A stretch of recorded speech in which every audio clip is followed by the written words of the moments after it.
us to promote Bali. Second one, opportunities like the way now hotel operates is because of what we experience. We are going towards more sustainability in terms of our services, our facilities, and then also the opportunity to get more market coming to Bali, like Australia, India, South Korea, America. So those markets are considering the fastest market to come back or bounce back to support Bali. Ya, jadi udah jelas untuk datanya. Tinggal gimana? Masalahnya how-nya. Menteri Koordinator Bidang Maritim dan Investasi Luhut Bin Sarpanjaitan. Menteri Koordinator Bidang Maritim dan Investasi Luhut Bin Sarpanjaitan mengatakan adanya family office di Bali guna mendatangkan investasi ke Indonesia sebesar 100 hingga 200 juta dolar Amerika atau sekitar 3,2 triliun rupiah. Bercontoh dari Singapura, Luhut menyebut bisnis yang satu ini bisa membuahkan investasi hingga 1,6 triliun dolar Amerika hanya dengan adanya 1.500 family office. Diketahui family office merupakan sebuah firma penasihat manajemen kekayaan swasta yang melayani individu dengan kekayaan yang sangat tinggi. Biasanya sebuah family office mengelola kekayaan satu individu atau satu keluarga. Menurut Luhut, dengan adanya family office akan banyak orang kaya yang datang ke Bali dan menginvestasikan uangnya dengan membuka lapangan kerja baru ataupun hal lainnya. Untuk menarik masyarakat mancanegara akan program baru ini, Luhut pun merencanakan adanya bebas pajak para perusahaan family office. Namun nantinya hasil investasi yang akan dipajaki, Luhut pun tengah membulatkan skema program baru ini dalam waktu 1 hingga 2 minggu ke depan, sebelum akhirnya dibawa ke Presiden Jokowi dan dibahas dalam rapat terbatas atau rapat. Ya, ini kemarin sih aku lihat beritanya udah di ACC sama Pak Jokowi ya. Jadi ini salah satu contohnya juga, family office itu perusahaan kayak apa ya? Kayak investasi, tapi dia fokusnya kalau individunya secara global gitu, bukan sebuah instrumennya doang. Berarti kan ini akan marketnya itu orang-orang yang atas ya gitu.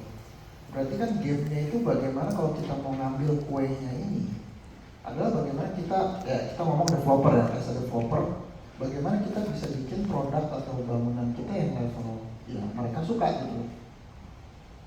Tapi jadi marketnya harus paham, market di Bali ini gede loh, maksudnya levelnya atas. Emang benar banyak kita lihat di media tuh bule-bule yang receh pun banyak gitu ya. Tapi rata-rata bule-bule receh itu udah mulai move mereka. Mereka rata-rata udah move ke Thailand, ke Vietnam, banyak juga, banyak move ke arah sana. Jadi apakah ini bakal sustain? Kalau aku sih tergantung kita game-nya. Karena industri itu tadi Bali itu udah lama gitu. 100 tahun gitu. Jadi ya menurut aku sih oke aja, tergantung kita bermainnya gimana. Kita mainnya terlalu cuma ngarepin dari kenaikan tren doang, atau kita bisa engineering dengan entrepreneurship kita, kreatif kita. Itu game-nya aku lakukan. Jadi kalau misalnya tadi ada pertanyaan di depan, masih sampai kapan sih Bali bubble ini? Kalau menurut analisisku ya, prediksi aku mungkin 4-5 tahun ke depan masih bisa lah ya. Habis itu mungkin pecah bubble-nya. Nah makanya gimana caranya kita bisa bikin bangunan villa, hotel, or resort yang anti mainstream. Ketika kita anti mainstream kan kita nggak ngikutin arus, kita tidak menjadi komoditas, ya. Karena karena kebijakan Fraction Reserve Banking itulah kenapa developer itu nggak salah juga, mereka dituntut banyak produksi bangun, dan itu dasar kan untuk menerbitkan utang kredit. Jadinya komoditas real estate itu komoditas yang kita ciptakan di sini bukan real estate, tapi sedikit art. Oke. paham ya gamenya di sini yang aku sharingkan. Nah ini alam indah, budaya kuat, masyarakat ramah dan terbuka, relatif murah. Siapa yang di sini sepakat sama aku bahwa Bali itu tanahnya masih murah? Nah, ada yang ngerasa mahal ya? Ada yang ngerasa mahal ya? Temanku orang Jakarta, temanku banyak teman-teman orang Jakarta. Aduh Bali tanahnya mahal, bos, sudah mahal, minyak mahal, canggih, peredaran itu udah mahal. Taruh tanya, bos, rumah lu di mana? Rumahku di Green Lake. Ada yang tahu Green Lake nggak Tangerang? Ada ya? Green Lake. Itu di situ berapa duit tanah? 20 semeter. Di perairan tuh nggak nyampe segitu bos. Ya kan? Itu salah satu contohnya aja. Maksudnya banyak orang misleading menurut aku. Ya, karena melihat oh, Jakarta. Ya, terus kalau kamu beli tanah di situ buat apa? Buat tinggal atau tinggal terserah lah ya. Kalau tinggal kan kita nggak bisa ukur, gitu. Karena kayak itu ibarat kata ya, kamu suka makan apa, kita nggak bisa nyalahin. Tapi kalau kita ngomong sebagai bisnis atau investasi, ya udah, kalau kamu beli properti di sana terus sewain, kapan baliknya? Gitu. Per tahun berapa duit harga pasaran? Itu contohnya aja. Sedangkan Bali itu kalau kalian bisa bermainnya engineering 1 step, 2 step, ya itu udah cepat sekali. Kayak Vida Stats lah menurut aku ya, dari sisi kreatif. Dari sini ada yang arsitek, ada ya. Nah, itu penting itu 2 orang. Ya, kalian harus paham bahwa kita main properti fundamental dasarnya apa sih? Kita ngebangun bangunan, kontraktor bukan, arsitek dulu, gambar dulu. Ya makanya kenapa mereka orang luar itu, ya kalau di luar negeri ya udah wajib, kita mau ngebangun rumah harus ada gambar, semua clear. Kalau di sini kan enggak. Mau bangun ruko ya udah kan, nilainya mandor tuh kan, bikin kotak, selesai. Ya, ini kalian harus penting banget tuh arsitek ya. Oke, lanjut. Ini tadi yang bilang mahal, ya. Ini perbandingan tanah Bogor, Depok, Tangerang, Bekasi, nggak ada Jakarta di sini. Ini Ubud nih, apa di Bali ini dia, Sabah, Pantai Sabah, ini di Ubud. Nah, di Ubud aja masih ada yang 2,5 juta loh per meter loh. Hanur ini 7,5 juta. Nah itu lihat di Bogor, ini di Cibubur sekian 8 juta per meter. Cinere 7,8, Pondok Gede 18 di 11.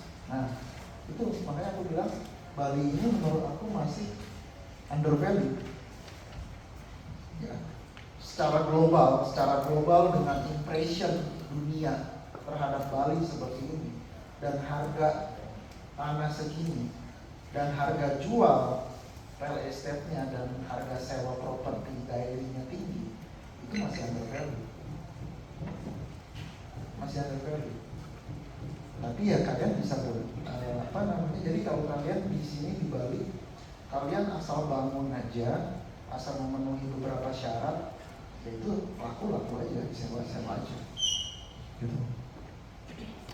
Banyak itu dilakukan banyak teman-temanku orang Bali. Mereka leasehold tanah 30 tahun, bangun, dikebut 6 bulan, selesai, udah dijual leaseholdnya. Laku aja. Ya karena itu demand-nya tinggi. Ya. Tapi harus memenuhi beberapa syarat desain. Ya. Jadi kalau desain yang sumpek apa itu nggak bakal laku properti kalian. Jadi harus kuncinya spacious. Itu kata kunci pertama, spacious. Ya. Oke, lanjut. Nah ini kemarin kan sebelum aku bikin kayak gini, Proporshop ini kan aku bikin materi apa sih yang aku ini, kenapa aku daily? Ya karena ini gitu. Jadi semakin tinggi kita punya nyewain waktunya ya, semakin pendek itu akan semakin profit, semakin gede. Ya, di sini ada yang bisnis spa, punya spa ada ya. Nah, itu enak itu lebih mantap sebenarnya daripada nyewain villa. Karena mereka nyewain per jam. Kita nyewain kamar villa itu per hari, per 24 jam. Kos-kosan per bulan, ruko per tahun, gitu kan. Ya itu semakin gitu. Nah ini pembahasannya nih. Coba next. Nah ini kalau banyak nih orang Bali, di sini makanya kalau orang-orang Bali kemarin aku ada sempat sharing juga di Singaraja bahwa ya janganlah kalian sewain atau jual doang opsinya. Ada opsi kalian kerjasamakan. Kalian harus bikin konsep, bikin proposal, bisnis, bikin pitch deck, tawarkan, masuk ke community, kalian punya tanah bisa dibikin seperti ini, kerjasamain. Jangan cuma disewain doang. Kalau disewain ya rugi lah. Karena kan harga duit 30 tahun kemudian harga segitu nggak segitu harganya. Ya. Nah, rumah ya, ini nah apa namanya paling modalnya lama. Kalau kita beli rumah terus kita sewain tahunan ya pasti lama. Ini kan yang sebenarnya dipakai sama developer di tempat saya itu yaitu beli rumah investasi nanti akan dapat capital gain. Sebelum kamu jual kamu bisa sewain kan kayak gitu. Padahal ya harga sewanya itu di bawah dengan itu apa namanya inflasi gitu. Jadi nggak balik.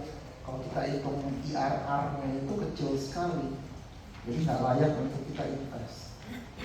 Kalau kita hitung dengan itu ada rumus di Excel kan sama dengan IRR atau pakai kalkulator itu untuk nyari net present value dari itu investasi kita. Ruko lama juga yang tadi aku bilang gitu. Kalau misalnya di Green Lake tuh daerah saya itu harga bisa 3M harga ruko, tapi harga sewa tahunannya 100 juta. Jadi kan lama sekali baliknya.